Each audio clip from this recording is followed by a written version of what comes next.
Slugs are greedy, cunning, manipulative, lovers of luxury and wealth, and of course, xenophobic. It wouldn't be FTL without that.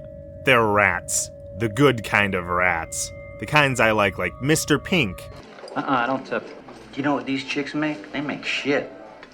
Don't give me that. She don't make enough money, she can quit. Or Alfred. Out of my way! Abandon the cripples! Wonderful. They are my favorite species in all of FTL. Evolving on an ocean world with extremely low visibility does have its perks. Surprisingly, you wouldn't think so. But this has allowed the slugs to develop some strong telepathic powers.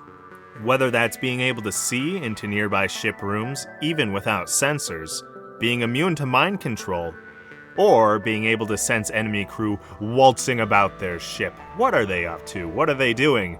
Well, you know, though you don't know about their drones. Unfortunately, slugs can only sense organic life forms.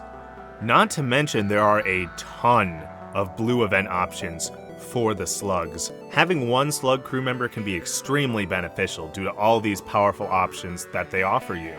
And do you know what the best part is? There are no downsides to slugs. They're not weak, they're not low on health, they are not slow. They are literally humans, but they look cooler because they're giant alien slugs with telepathic powers. No downsides. Brilliant. Now, the wiki calls them the third rarest species behind the Lanius and Crystalline, and I think that's wrong. I see way more abandoned sectors than I do slug nebulas. And even then, I see more abandoned sectors than I do slugs in nebulas. Maybe I see more slug ships, but I very rarely see large concentrations of slugs anywhere. They technically have genders. I did not know this. This is due to them using the human sound effects. And so, depending on their color, they get the male or female sounds. Alright, time for the ship names. The Man of War is named after a Portuguese man of war. A very deadly jellyfish if you're a poor crustacean or fish. Technically, it's a siphonophore, a species that's very closely related to jellyfish but are not jellyfish. Pretty cool. Oh, yeah, and they're all genetically identical clones of each other. That's pretty awesome. Their sting is often non-fatal to humans, but they're still a little nasty to get. And amusingly, they retain their sting, even after being beached for weeks. You can still get stung by them if you're gonna, go up and touch a dead one on the beach. Be careful. The Stormwalker. Now, this is perhaps a reference to the fact that slugs like sticking to nebulas and traversing them using their powers. Whenever I hear that, I think of Brandon Sanderson. The Areoli Max, the Areola Max, the Areoli Max, the Areola, ugh. Well, whatever it is a genus of banana slug, and banana slugs are native to North America. They're called that because they're often bright yellow, though they can be green, brown, tan, and white also. The Pacific banana slug is actually the second largest terrestrial slug in the world, which is very cool. A special note on slug ships. Being designed for nebulas, as slugs like to hide in them, they lack sensors. Slugs more than make up for this with their cool telepathic powers that allow them to see through the roiling atmospheric clouds and dust and lightning. So, none of these slug ships have sensors, as a general note. Layout A. Designed for use inside nebula, this cruiser lacks sensors and relies instead on the guile and cunning of the slugs. Default name, Man of War. Starting crew, 2 slugs. Starting reactor, 8. Starting systems, doors, 2. Starting weapons, anti-bio beam, breach bomb 1, and dual lasers. Starting augmentation, slug repair gel. Starting resources, 15 missiles. To unlock this ship, go through the Slug Home Nebula Surrender event, or defeat the Rebel flagship with the Mantis Cruiser. Let's real quick get slug repair gel out of the way, eh? So essentially, whenever a breach occurs on your ship, Slug Repair Gel automatically begins fixing that, because slug ships, I guess, just secrete a very thick mucus that can keep space out. Pretty cool. It stacks with the crew repair too, so if they're in that room, it will be repaired faster than if they were just alone in there without it. It repairs breaches at 75% the speed of a normal crew member, and it sells for 30 scrap, which can be very, very useful to the enterprising slug captain. Let us also briefly talk about mind control. It can turn on foe into an ally for a short time depending on how much power is pumped into it. You cannot control your new friend, but they will repair, pilot, and fight in your behalf. You need to be able to see the foe to target them, whether through sensors or slug. Also, slugs may not be mind controlled. Yeah, the Man of War is a really interesting ship. It has the bonuses of being able to board people without boarding them, but it does so very slowly, using the anti-bio beam. I love that the slugs use bioweapons and choke people out by turning off their oxygen systems. The slugs are great. They're my favorite species by far. But yeah, you get to break the Geneva Convention by using this ship, which is very cool. Classic slugs. So you use the dual lasers early game against shields, and then later when they start getting bigger at the breach bomb, or if they have a medical or clone facility, breach bomb it. Try to upgrade your weapons so you can actually charge up both at once. That's always a good idea. But yeah, once you take down the shields, you let the bio beam do the rest. It does a ton of damage to organic crew members. Very good for killing them. And if you're really impatient, I suppose you could also use the breach bomb to kill close to death crew members, or if there's a good situation to do that. But yeah, generally with this ship you want to try to upgrade your defenses, whether that's your engines or shields. Maybe get drones, defense drones if possible. And then by Sector 3, try to find a better shield breaker, whatever that may be, hacking, or a better weapon, missiles, something better than your starting weapons. I like the bio beam, I try to use it as much as possible. It's a fine ship with awesome weapons. It's great versus giant alien spiders. Layout B. This boarding ship has no medical facilities and must manage its explosives carefully to keep the crew alive. Default name, the Stormwalker. Starting crew, 3 slug. Starting reactor, 7. Starting systems, doors 2, teleporter 1, weapons 2, and no med bay, clone bay, no medical facilities whatsoever. Starting weapons, healing burst, and an Artemis missile system. Starting augmentations, slug repair gel. Starting resources, 25 missiles. To unlock this ship, earn 2 of the 3 slug cruiser achievements. Well, the healing burst does not heal foes, so that's really nice. I didn't know that growing up. Now that I can actually take the time to properly read things on the starting screen rather than just the blue event options. Haha, the more you know. So this can give you better crew survivability on enemy ships, but it's still very limited. My best suggestion is try to get better boarding crew like Rockmen or Mantis early on, and then focus on teleporter upgrades so you can start sending massive boarding parties over and then healing them as they fight. There's a 2-man tele.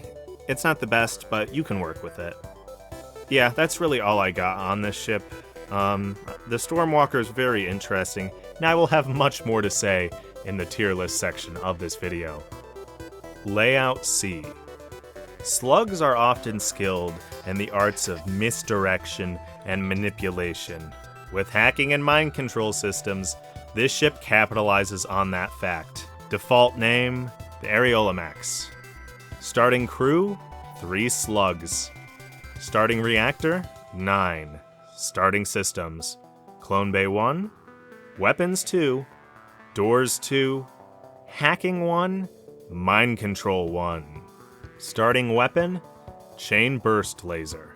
Starting augmentation, Slug Repair Gel. Starting resources, 1 missile, 15 drone parts. To unlock this ship, reach Sector 8 with the Slug Cruiser Type B, and Advanced Edition content enabled. Alright, so I always liked this ship growing up. I thought it was super cool, but I never understood how this ship was intended to work until recently. Its weapon kinda sucks. Or at least that's what I always thought. It's slow to start, but once it gets going, it's good. But no, what young me didn't understand was the sheer potential for chaos this ship has against enemy ships. Alright, go to the weapon system, mind control them. Boom. Makes a slower recharge time for their weapons. Very nice. From there, hack the weapon system. They can't get out of there, and that's going to prevent the weapons from charging, preventing your ship from getting hit. Alright, enemies boarding your ship? Well, with level 2 doors, open all of them. And then mind control one of the enemies to fight the other ones, and then they'll all die and suffocate to death. Very cool. Essentially, with this ship, you just want to sow as much chaos as possible. Kind of figure out what the enemy's plan is and disrupt that. It is awesome. And very good at this. Later, get better weapons, obviously, but focus on your 2 key skills, hacking and mind control. Shields never hurt, but if you can focus those 2, they're not even going to have a chance to hit your ship, as the sheer amount of disruption that's going their way will prevent them from taking any large actions. Tier list time. I just want to take a moment to appreciate all of the slug ships having very tight security. Level 2 doors are no joke, an awesome upgrade. You almost never want to upgrade them, but it's always super useful to have. Alright, the Man of War is a fine ship. It's very slow, which I don't like. It's boarding without the boarding, like I said. Boarding from the comfort of your own ship using bioweapons rather than honorable melee combat.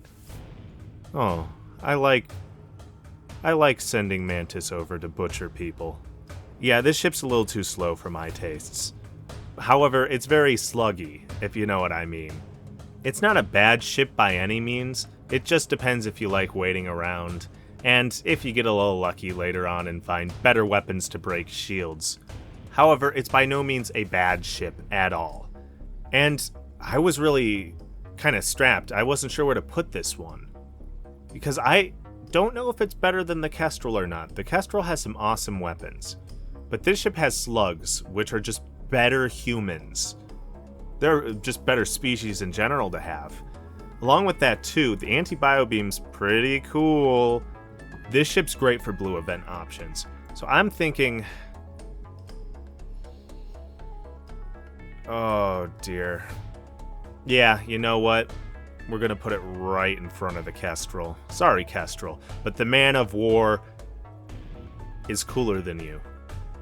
I suppose it's time for the Stormwalker. Ha ha ha ha ha ha. While my strategy of upgrading the teleporter and finding better boarding crew is fine in theory, in practice it's very difficult to pull off. It's annoying. That's the best way to describe this ship. The 2-man teleporter combined with the fact that the only way for all of your crew to heal is through a bomb. And slugs are just okay boarders, they don't learn as fast as humans. They're more tricky. Slugs aren't made to be this direct, you know? They're cunning, they use their guile. This is very brute force. It's not good at all. It's not a sluggy thing. Oh dear. And going back to that teleporting bomb, is there low oxygen? Well, guess what? You better hope that thing can teleport in time enough to heal everyone before they die. I really don't like this ship. Some people can appreciate the challenge, which is strange to me. The only thing that keeps me from completely hating this ship is the fact that it has a pretty cool color scheme. But otherwise, yeah. Alright, this is our first F tier, and I think it's our only F tier. Very unlucky, Stormwalker, but You suck.